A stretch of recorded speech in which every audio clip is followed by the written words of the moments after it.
ராஜபுரம் என்ற ஒரு சின்ன கிராமம். அந்த கிராமத்துல குப்பண்ணான்னு ஒரு விவசாயி வாழ்ந்து வந்தான்.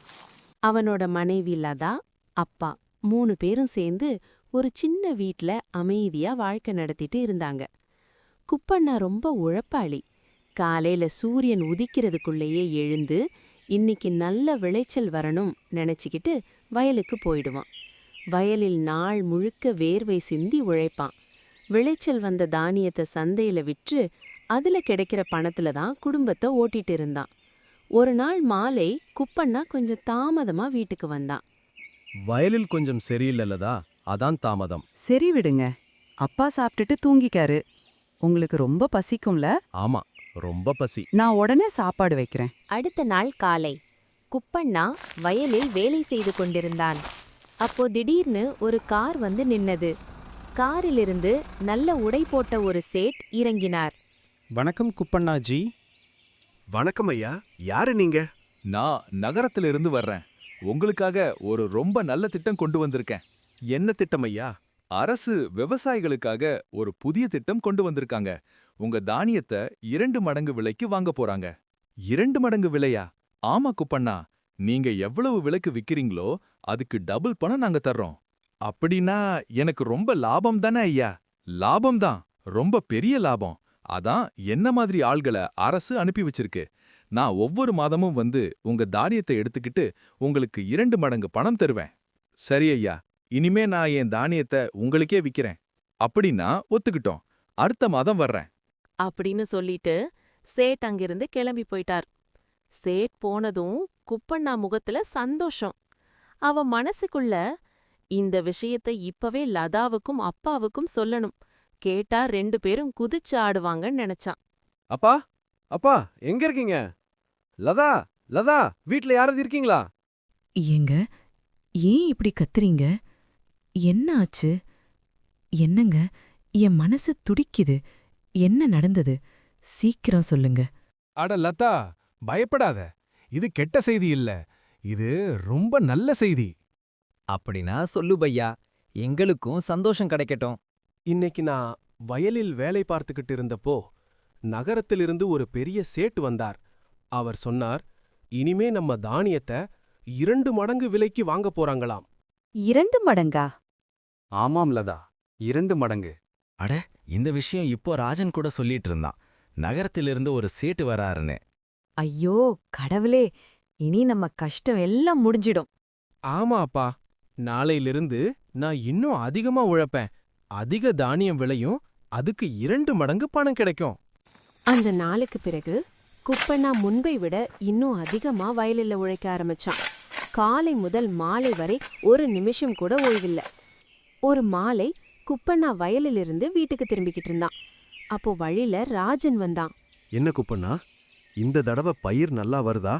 ஆமாடா, நல்லா வருது. அரசு நம்ம மேல ரொம்ப நல்லா பண்ணியிருக்குல்ல. தானியத்துக்கு 2 மடங்கு விலை.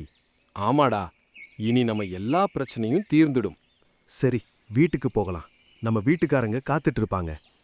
2 பேரும் பேசிக்கிட்டே வீட்டுக்கு போனாங்க. அடுத்த சில நாட்களுக்கு பிறகு அந்த சேட் தானியத்தை வாங்குவதற்காக மீண்டும் கிராமத்துக்கு வருகிறார். கிராமத்துல உள்ள எல்லா விவசாயிகளும் தங்களோட தானிய மூட்டைகளை எடுத்துக்கிட்டு வந்து நிக்கிறாங்க. சரி, எல்லாரும் உங்கள் தானிய மூட்டைகளை எண்ணி காட்டுங்க. நான் உடனே 2 மடங்கு பணம் தர்றேன். சேட் ஆட்கள் ஒவ்வொரு விவசாயியோட தானிய மூட்டைகளையும் எண்ண ஆரம்பிக்கிறாங்க. சில நேரத்துல, இதோ உங்களுக்கான முழு பணம். எல்லாருக்கும் சரியான விலை கிடைச்சிருக்கே இல்ல?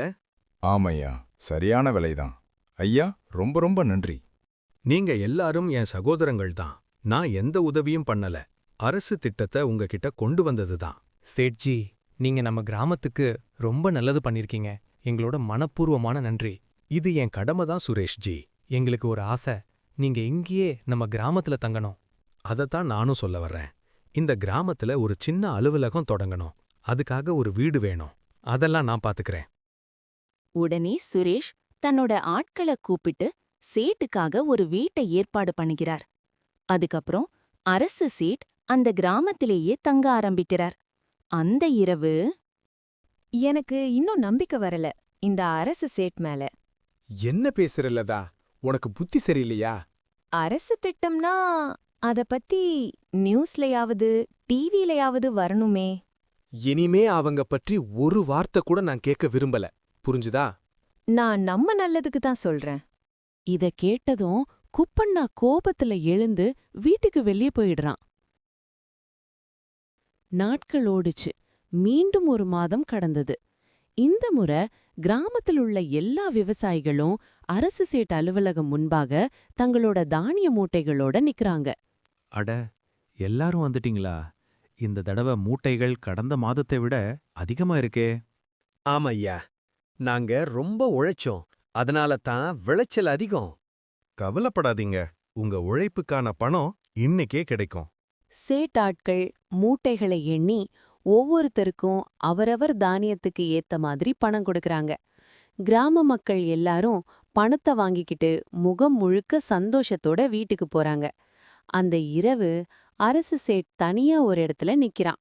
அவன் முகத்துல அந்த நல்ல மனுஷ முகம் இல்ல, ஒரு கபட சிரிப்பு. அவன் யாருக்கோ போன்ல பேசுறான். ஹலோ, பேசு. என்ன விஷயம்? என்னடா, நம்ம கிட்ட இருக்கிற பணம் கிட்டத்தட்ட முடிஞ்சிருச்சு.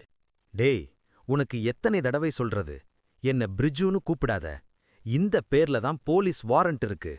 சரி சரி, நான் சொல்ல வந்தது என்னன்னா, இன்னும் எத்தனை நாள் இந்த முட்டாள் விவசாயிகளுக்கு 2 மடங்கு விலை கொடுத்து நஷ்டம் பண்ண போற? இன்னும் கொஞ்ச நாள் தான்.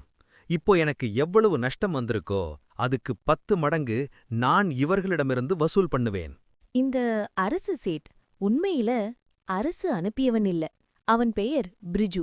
ஒரு பெரிய மோசடிக்காரன். கிராமம் கிராமமா போய் அங்க இருக்கிற நல்ல மனசுள்ள அப்பாவி விவசாயிகள ஏமாத்துறதுதான் அவன் வேலை. அதே நேரம் குப்பண்ணா வீட்டுக்குள்ள பேசுறாங்க. அப்பா, இந்த தடவை இன்னும் அதிகமா விளைச்சல் செய்யணும்னு நினைக்கிறேன். அதுக்காக ஜமீன்தார் கிட்ட கொஞ்சம் கடன் வாங்கலான்னு இருக்கேன். என்ன? கடன் வாங்க போறியா? ஆமாப்பா. தானியத்துக்கு 2 மடங்கு பணம் கிடைக்குது இல்ல, அதுல கடனை திருப்பி கொடுத்துடுவேன். ஜமீன்தார் கிரயம் வைக்காம யாருக்கும் பணம் தரமாட்டான். நம்ம கிட்ட கிரயம் வைக்கிறதுக்கு என்ன இருக்கு? நம்ம வயல்கள் இருக்குல்ல? இல்ல, அத செய்யாத. இந்த வயல்தான் நம்ம ஒரே வாழ்வு. நானும் அதத்தான் சொல்றேன். எனக்கு இந்த அரசு சேட் மேல ஒரு நம்பிக்கையே இல்ல.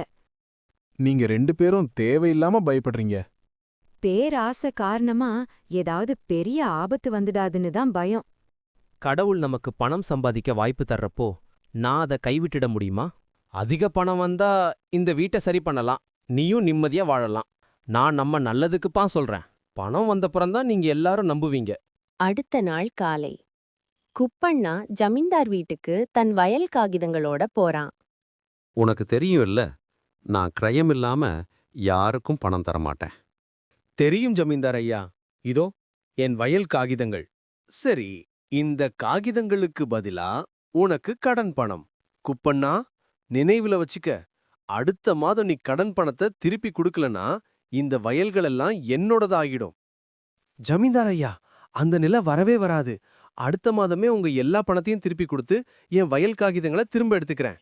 சரி, ஆனா என் வார்த்தைய மறக்காத. குப்பண்ணா கடன் வாங்கிய பணத்துல உரம், விதை எல்லாம் வாங்கி மேலும் ஒரு சின்ன வயலையும் குத்தகைக்கு எடுத்து இன்னும் அதிகமா உழைக்க ஆரம்பிச்சா. கிராமத்தில் உள்ள மற்ற விவசாயிகளும் 2 மடங்கு விலைன்னு நம்பி அதே மாதிரி அதிகமா உழைக்க ஆரம்பிச்சாங்க. நாட்கள் மெதுவா கடந்து போச்சு. 1 மாதம் கழிச்சு எல்லா விவசாயிகளும் தங்களோட தானிய மூட்டைகளை அரசு சேட் அலுவலகம் முன்னாடி கொண்டு வந்து நின்னாங்க. ஐயா, இந்த தடவை பணம் கொடுக்குங்க. இன்னைக்கு முடியாது. அரசு பக்கமிருந்து இன்னும் பணம் வரல. அப்படின்னா?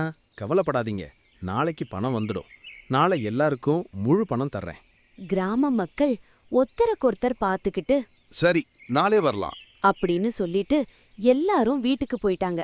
அந்த இரவு வீணா நேரம் போகக்கூடாது. எல்லா தானியத்தையும் ட்ரக்ல ஏத்துங்க.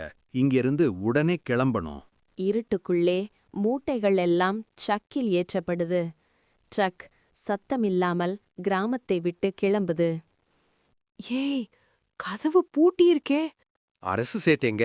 அவரோட ஆட்களும் எங்க? பயப்படாதீங்க, நான் பாத்துக்கிறேன்.